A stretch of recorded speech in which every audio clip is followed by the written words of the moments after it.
Hey, how's it going? This is Melinda and welcome to my channel. Today I want to talk to you about the underbelly of collecting vinyl, or maybe the dark side, something we call FOMO, the fear of missing out. It is a phenomenon in everything that is collectible, and vinyl records are no exception.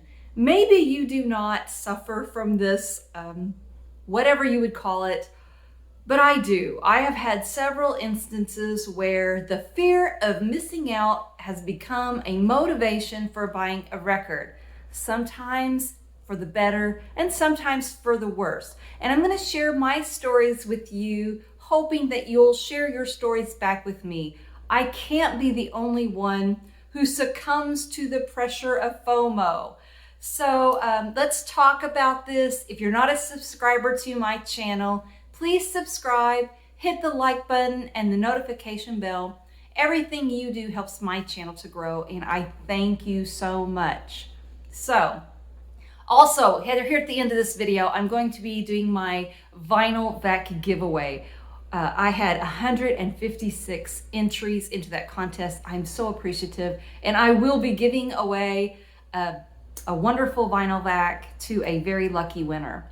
So let's go ahead and get started though with what this video is all about: FOMO, fear of missing out when it comes to vinyl records. And I'm going to talk about, my first example is a very old school fear of missing out example. I was at a record store over the weekend and I spotted a record that I had seen before on other channels, thought it was interesting, knew a very cool story behind the record, and yet I had never listened to the complete album before. So this is Soul Makusa by Manu Dibango. And I saw this and it was a very reasonable price. I knew the story behind this album, at least for my perspective, was that I'm a big fan of Michael Jackson, and Manu Dibango sued Michael Jackson over a chant that is on the song Soul Makusa off of this album. The chant clearly is imitated by Michael Jackson on his album Thriller for the song Wanna Be Starting Something. You know, I heard this song Soul Makusa and I'm like, yeah, that was totally stolen. It's very obvious. But yet Michael Jackson didn't get sued until much later after Thriller came out. He admitted, yes, he lifted, I guess it was inspired by the song Soul Makusa to add the Mama Say, Mama Sa, Mama Kusa lyrics at the end of the song Wanna Be Starting Something. He settled out of court and paid. Anyway, with that story in mind, Rihanna also got sued because she used those same lyrics, copying off of Michael Jackson's song, Wanna Be Starting Something. She also got sued. It was included in the lawsuit. So I thought that was a really interesting story. I had seen this in other people's videos talking about how great this record is. I'd never listened to the whole album at all, but it was a beautiful copy of this record. The vinyl is in pristine condition. It was $20. I looked it up on Discogs. First off, I've never seen this record in the wild ever. I could buy it on Discogs, but most of the time this record's not in great condition and they want a really expensive price for the ones that are in really good condition. And I also looked and I saw, if you are on Discogs, you understand what I'm saying, that more people want this record in their collections than have it. The wants are more, there's a higher number of people who want it than don't. So it's an in-demand record. I was in a situation where I buy it as a blind buy, pay $20 for it, or I take a chance and keep it at that store and go home and listen to it and decide whether I want it or not. I knew when I left this store that if I didn't buy it, it was gonna be gone. Fear of missing out 101, right? So I bought it. And I must say, this is a fabulous record. It sounds beautiful. It's a great It's just a great record. It's so different from what I usually collect, classic rock. It's jazz, but it's got some funk, a little bit of a worldly sound to it.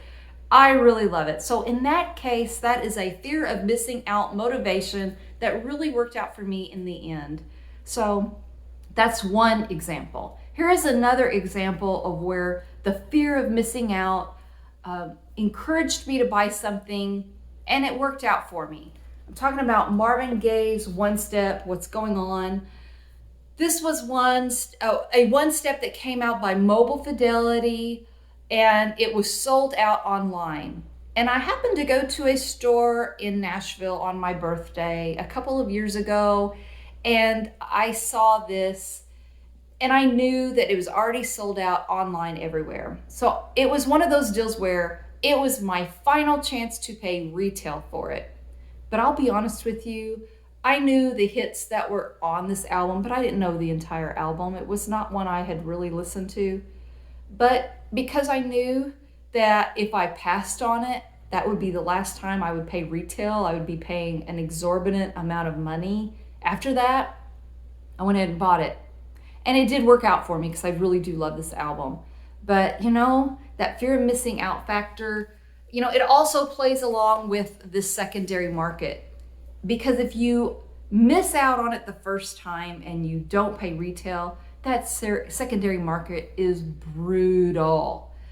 Something that sold for $125, those one steps, if you miss out on that, 5 minutes after they're sold out, they're probably about $250 to $300 on the secondary market. And that's just obscene to me. I understand that you're allowed to do that. You're allowed to charge whatever you want, as long as somebody is willing to pay it. But man, that is just a lot of money. I think it's a little greedy, just in my opinion. But I understand also a lot of vinyl collectors will flip records because they want to buy something that's out of print and they're going to be paying an exorbitant price for what they want. So I get it. It's just wow. In fact, I recently did a pre-order for all of those one steps of the Van Halen records. And I never got an email for my pre-orders. So I called them back and asked them if they would send me an email because I wanted to be able to prove and to know in my heart that those records are pre-ordered for me and I will not miss out on them. The fear of missing out on those Van Halen one steps is real for me. So that's another one. Just you want to make sure that if you do a pre-order, that you're guaranteed to get that record, that it's already set aside for you, so to speak. Here is a band also I want to just show. This is not a record that I would say is a FOMO record, but it's a band that is what I call a FOMO band, Kiss. Kiss collectors out there, my heart goes out to you. There is not a more collectible band, besides the Beatles maybe, than Kiss. When it comes to pinball machines and dolls and these records, they put out something and they limit it to 500 copies. They sell out within an hour. It's insane. And I wanted to show this double platinum record because I recently bought it. I thought it was really cool. And I must say, I am using a Vinyl Storage Solutions gatefold sleeve. I love them. They're fantastic. They are new. I had been taking two Vinyl Storage Solutions sleeves and putting them together to make a gatefold. Don't have to do that anymore because you can buy gatefold sleeves now. I bought that double platinum record because I had this really cool little insert in it. I love that. I thought that was really neat. And you Kiss fans are probably yawning right now because that's something you've had in your collection for a long time. But I love the album Double Platinum, and anytime you can find a Kiss record that still has any of the inserts in it at all, it's very cool. Kiss is an extremely collectible band, and the fear of missing out with Kiss fans is off the charts. Here's another record label that I would say has a little bit of that mojo going for them, the fear of missing out. Friday Music, and this is a record that I bought last year. Alice Cooper's School's Out. It's the Friday Music reissue, and it's very cool that I have this, and it sold out very quickly, and now I think it's going to come back in stock, but you have to wait so long. when something goes out of stock, the repress takes so long. So I also noticed with Friday music, some of them sell out very quickly. One that comes to mind is a Boston Don't Look Back reissue that came out last year, January of 2021. And it was cut by Kevin Gray. He was one of the masters, or someone who had cut the record. And it's now out of print. It's hard to get, and it last sold on Discogs for $200. So something just a year ago you could buy, sold out very quickly because it was a limited edition, and now goes for the big bucks. That's another, you think about that when something comes out. I wish I had known about that record. I wish I had known that Kevin Gray was involved in that pressing, because I would have definitely bought it. And now to buy it, when it's for sale, the asking price is $200. So that's pretty crazy. Now I want to talk about the elephant in the room, and one of the inspirations for making this video, Analog Productions. For years now, the prestige titles that Analog Productions put out there, they've been sold out for years. And now they're repressing them and putting them out. They used to be on 200-gram vinyl. Now they're 180-gram vinyl. But if you're a jazz collector, these are titles that are so hard to get. Originals are way too expensive and hard to find in good condition. And the reissues are going for big bucks. So they're putting them out there for $40 each, which honestly, that's a very good deal for the quality of the records you're getting. I was able to get Lush Life by John Coltrane. The album cover itself is such high quality. It feels rich. It's beautiful. The sound of the vinyl and what Analog Productions has done is outstanding. I want these records in my collection desperately because I'm new to jazz and I don't have all of these titles. But I don't know if you're like me. Several people have even said on Facebook, they're saying, am I the only person that is going on Analog Productions website every day looking for these titles to see if they've been released or not? There's a frenzy. Within a day, these represses are selling out. And I just got this record in today, and I must say, I got my feelings hurt a little bit. This is Ahmad Jamal's Trio at the Piercing, but not for me. This is a reissue. I bought this one. I was excited about it to a degree, but I really wanted to get the Sonny Rollins reissue that just came out. I ordered this one because to order this one, I would have gotten free shipping, an $8 discount, making this record worth it to me. But for some reason, this record was shipped alone. I didn't get the Sonny Rollins record. I thought I was getting it because they never sent me a notification saying I wasn't. So I've looked into it now, and I got a partial shipment.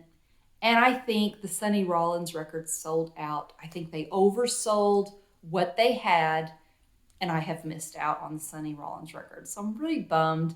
I'm glad to get this one. I love piano playing. I love jazz piano. So I'm not going to be disappointed with this.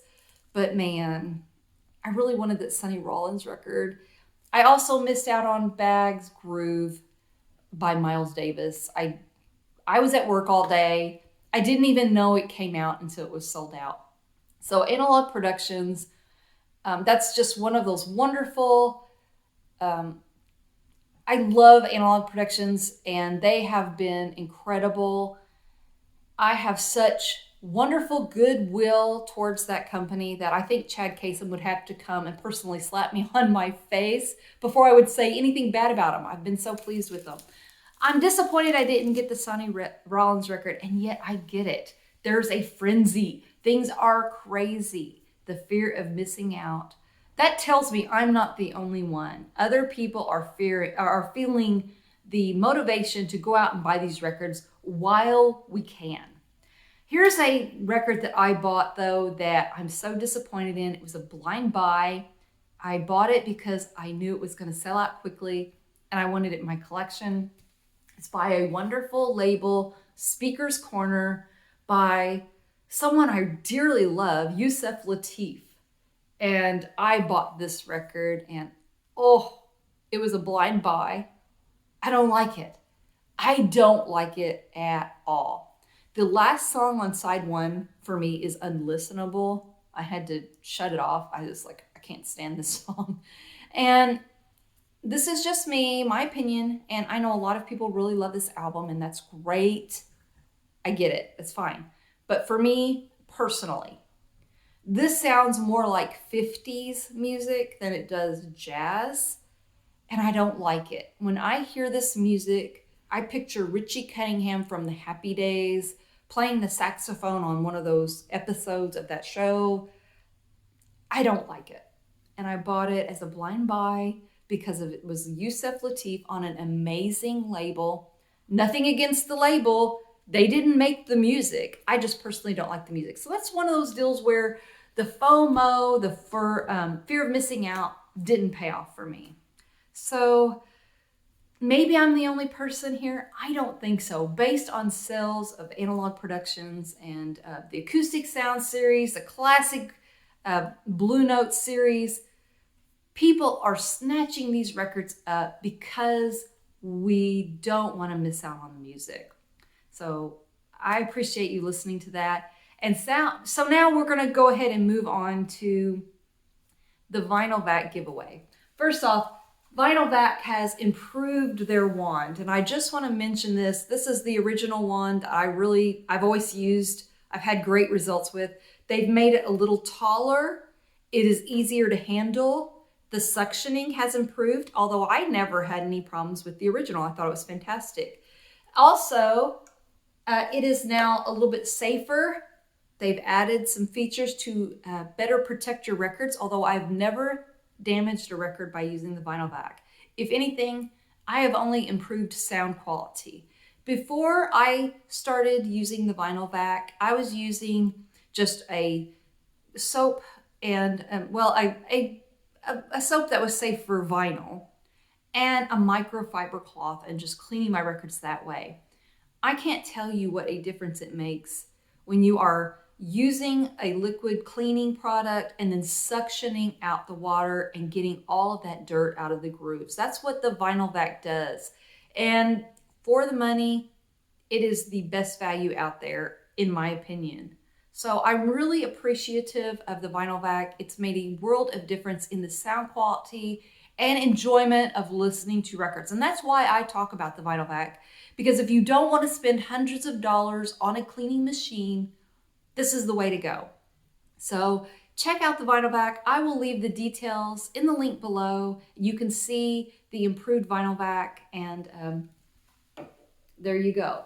And I had 156 people enter my contest. Every one of you, your name is in here, and good luck to each and every one of you. So I'm going to go ahead and draw a name out.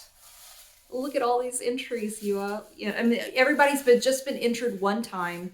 So I'm now going to pick the winner. I'm not looking. I don't even know. Okay. The winner of my contest is entry number 9999, Amfreg. I'll show you how I wrote it out there, Amfreg. So if you see this and you see you're the winner, please leave your email address in the comments so that I can get in touch with you. The friends I have at Vinyl Vac will send you a package and you will receive your Vinyl Vac. Congratulations. And anyway, thank you so much to everybody for watching my video. If you're not a subscriber, please subscribe and hit the like button and the notification bell. And I will see you next time. Take care. Bye-bye.